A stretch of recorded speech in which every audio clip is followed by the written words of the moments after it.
Story 1. I've always been insecure about my appearance. It was raining, and I was wearing formal attire, including a shirt and tie, with an umbrella.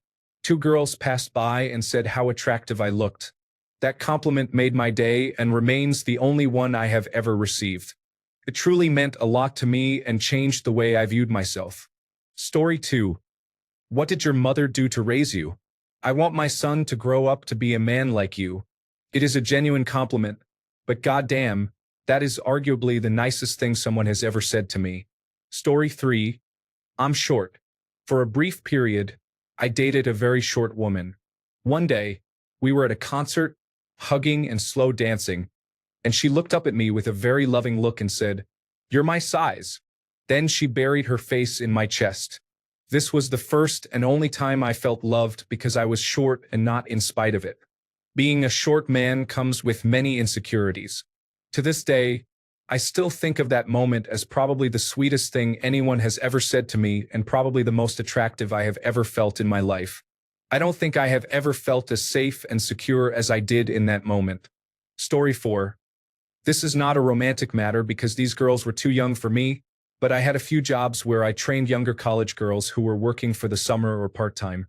I approach training by being friendly, approachable, and open, but mostly I am very patient and do not look down on anyone for not understanding immediately or struggling with the work. I also make myself available if they need help. A few of them, either directly or through a supervisor, said they appreciated my calm and detailed approach to training and that I helped them feel confident in doing the job. I do not have a lot of support, so I try to be supportive of others, and it warms my heart to know that it makes a difference. Story 5. Let's go take a photo. This was at a school event. After the official part was done, everyone was taking photos at the photo wall. I was standing around, holding friends' belongings while they were taking photos. Then one of my girlfriends said, "Let's take a photo." We took it. Then another urged me to do the same, and a third just said it and dragged me by my arm before I could react. I'm sure they didn't think anything of the interaction. For me, though, it was more than just taking a photo. I genuinely did not expect anyone I would not see after high school to want to remember me.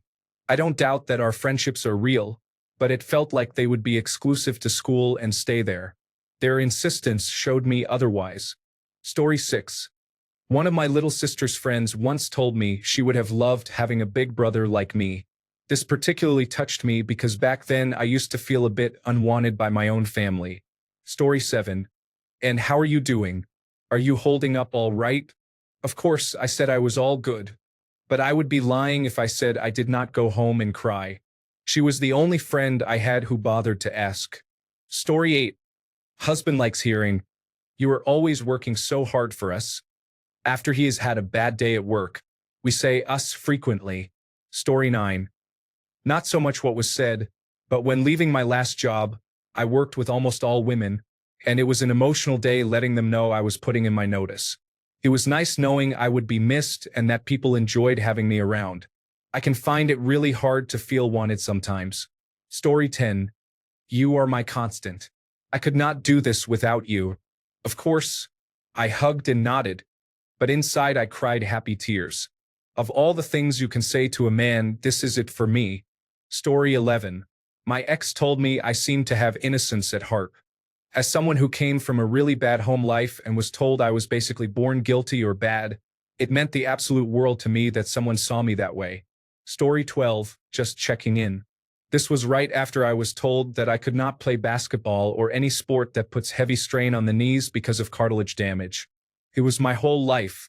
I even coached the younger kids in our club. Of course, I played it off, but it felt nice that somebody knew how much I lost. Story 13. I sometimes struggle with episodes of mental spiraling. One day, while I was at work, I found myself slipping into an episode. A coworker friend approached me while I was trying to hold it together and asked if I was okay. A few minutes later, the spiral worsened, and I went outside to the back to sit down and ride it out. A couple of minutes later, she came out, sat beside me, rubbed her hand up and down my back, and told me it was going to be okay. She didn't ask any questions. She just was there. Later that night, she texted me to check in. Story 14, we both had pretty miserable childhoods. One day, while chatting about life and past experiences, the concept of living room kids and bedroom kids came up. I had never heard of it before, but I understood it as I was a bookworm kind of kid and minded my own business in my room, and so did she. She turned and said, "Well, I want to raise living room kids." I swear, even though she has since left me, I don't think I will ever love anyone else more than I loved her in that moment. It was one of the most beautiful displays of someone who wanted to do better for their own children than their parents did for them. I think that is one of the most honorable pursuits in life. Story 15. She said, "You are literally the only person in this world I trust 100%. I was floored when she said that and could barely speak, but I held it together. Then, about a month later, I found out she had been cheating on me for months. Story 16. Every time my ex would change, I'd start wolf whistling. The joke was that I was trying to Pavlov's dog her, so she'd hear the wolf whistles when she changed alone too, but it turned out I just ended up conditioning myself. Anyway, she'd always laugh when I did it, but I wanted to make sure it didn't make her uncomfortable or feel objectified. So I asked. She looked at me with so much love in her eyes and said, "I feel like anything but an object with you." Took me a second to process, but it felt wonderful to hear.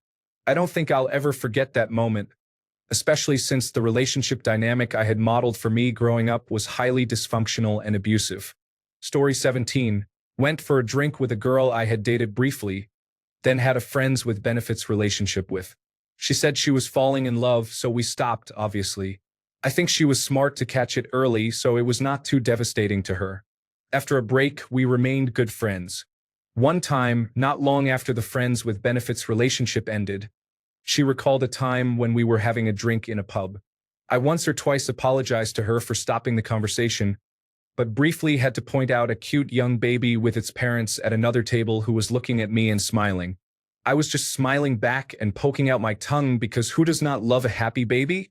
It only happened once or twice during the entire evening, but she later told me that was the moment she knew she was falling in love with me. Not only was that a really touching thing to hear, it was a huge after-the-fact insight you do not get into most relationships. I have never been told of a specific moment or thing I have done that caused someone's feelings to increase like that, mostly because you do not remain that close to exes usually, I guess. Also, it is a fairly obvious but interesting insight into what many women look for in men.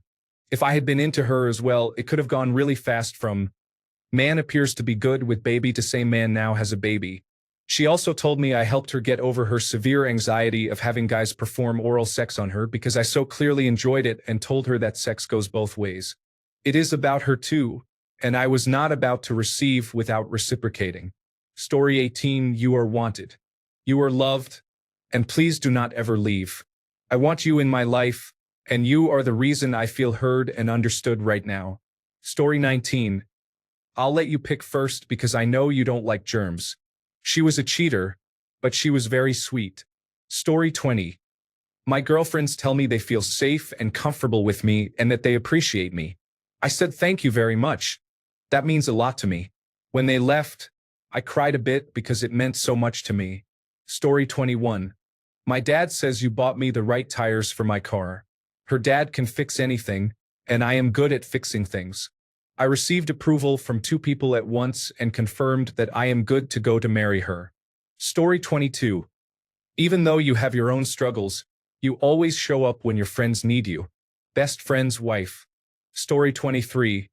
A girl I went to school with said 2 things a few years apart that have really stuck with me, both after we finished school.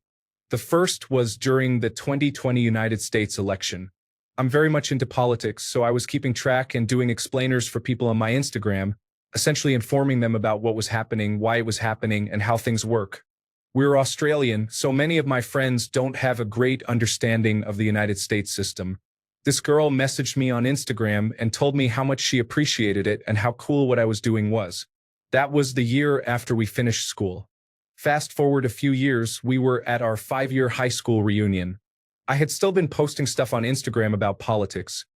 Not just United States politics. I'm more into geopolitics and strategic studies. And when she arrived, she immediately ran up to me, hugged me, and told everyone, This guy knows what's up. She hyped me up the entire evening, and we basically spent the whole night together. I'm still riding that high a year later. Having someone recognize what I'm good at and proudly tell everyone about it is something no one else has done, and something I don't usually do myself, but it felt incredible. I'm honestly grinning like an idiot thinking about it all and her now. I've definitely ended up with a bit of a crush on her, but I moved to another state for work, and it's just too hard. We send each other the odd message every so often, happy birthdays and such. I'm hoping to catch up with her when I head back home soon, and then again for my birthday later this year. Honestly, she's one of my favorite people.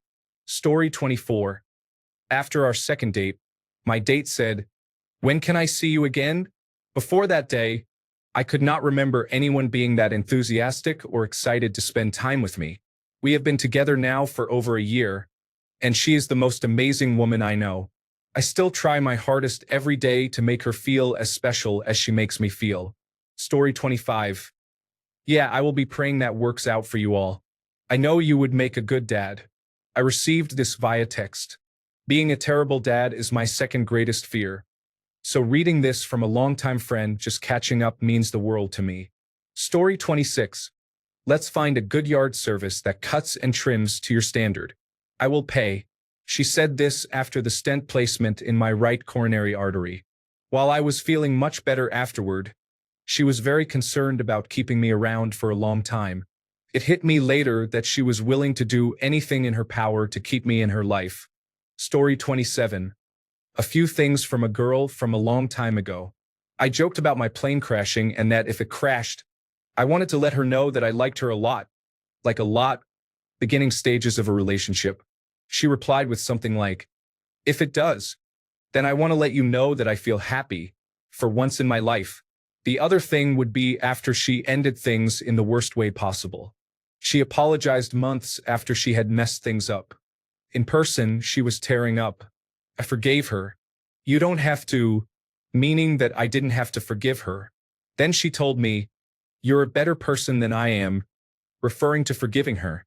I will never forget how that made me feel. She told me, "I don't regret our time together because you mean a lot to me, but I know that I hurt you a lot, and that's what I regret. We haven't spoken in years." Story 28. Boy, you were safe. In a private kink and sex positivity Facebook group, I made a simple comment on a post. It received a lot of positive attention from the women in the group. I was a bit confused as to why my simple comment got so much love. That was her response. It feels good in today's climate that women see me as a safe person. Story 29. When I receive genuine warm compliments that speak highly of my character, such as, "I feel safe around you. I feel like I can be myself with you." Many of us who were raised old school melt when we hear things like this. The world is a scary place, and there is no shortage of frightening people. There are many reasons to be apprehensive initially when meeting, befriending, or dating a man. When I hear sentiments like these, it shows me that I have earned your trust and that you truly know you are with me. You know I would never hurt you, and my energy is genuine. Story 30. My wife told me much later after our first 2 dates that she was impressed by me because I had a plan. A plan for what I was going to do in college, for work, and later graduate school. She said most guys she dated couldn't see past themselves, but I had laid out an 8-year plan for the future, and I seemed very ambitious. I did. Story 31. Several female colleagues were gossiping, and one said, Lock would make a great dad. They all chimed in with enthusiastic, sincere agreement. Story 32. You are such a joyful person. I have so much fun when I am with you. Also, this thread is fantastic.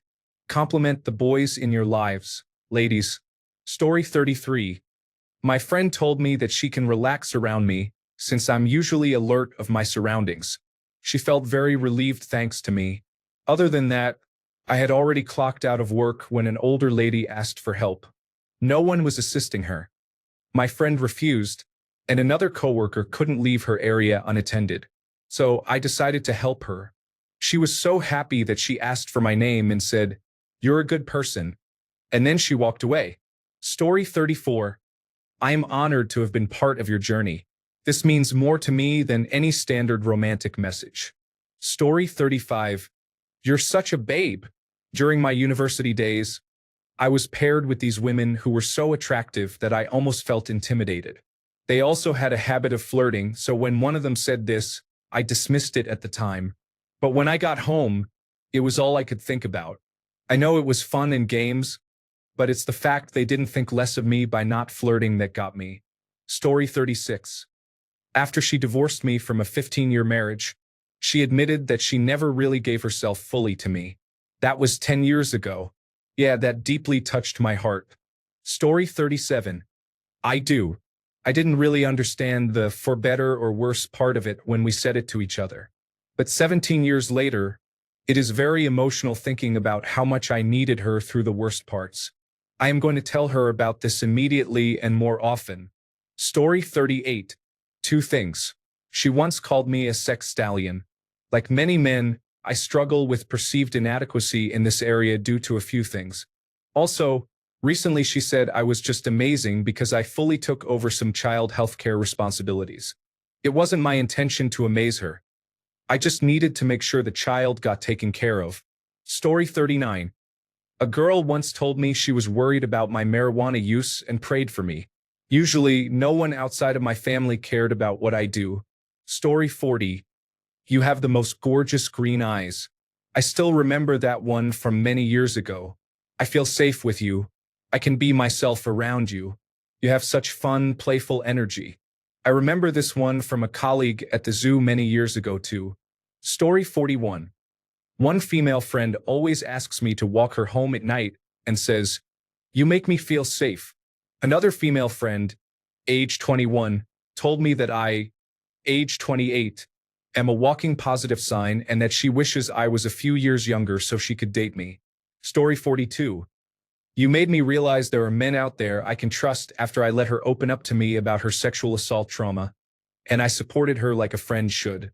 I also remember her buying me a 40-pound PlayStation Network voucher as a surprise gift with a lovely card and a big hug from her. All because of that act of kindness. It was unexpected and appreciated. Also, another woman I am friends with and used to work with knew I was dealing with a bad bout of depression. She made me a list of things she appreciated about me and reasons to keep going when she heard, back in 2020, that I was in a very dark mental place. I still have that list with me to this day. Story 43. Wife's friend told me she told her husband that she needs to be treated the way I treat his wife, to just do what he does. Story 44. It's not you, it is me. I acted as if it were not true, but I knew she was completely troubled, and it touched my heart deeply. However, I did not show it. Story 45. I know this is asking men, but I wanted to share some of the things I say or have said to my husband. Things that I hope do make a difference for him. I'm so proud of you. You're doing everything you can, and I'll always do what I can to help you. I'm always here whether you need it or not. I love you, all of you, the good and the bad. When you can't take care of yourself, I'll take care of you. I feel safe with you. I took care of that for you so you don't have to worry about it when you get home. It's not what you can buy me. It's the little things you do and how you love me that matter to me. I appreciate you. I may not agree with everything, but I will always support you. Story 46. I had a girl admit she really valued a man's approval over women's, and I was touched because it came from a very vulnerable place. It made me realize how much she must have regarded me. Story 47. It was when she proposed to me with a romantic speech. She said, "Ben, rhymes with hen, but you're clearly no chicken. You're no bird brain at all. You were smart enough to know I was planning to leave my husband for you, and I still am. He's nothing to me. He's like an old you if you only ate lard and cheddar biscuits. You've always been a nasty freak who bangs anything and everything, and all of that changes today. With this ring, I promise to cherish you and commit to just one partner until you die. Please be that partner. Will you marry me?" Thanks a bunch for sticking around till the end of the video. Remember to subscribe, and until next time, stay awesome and goodbye.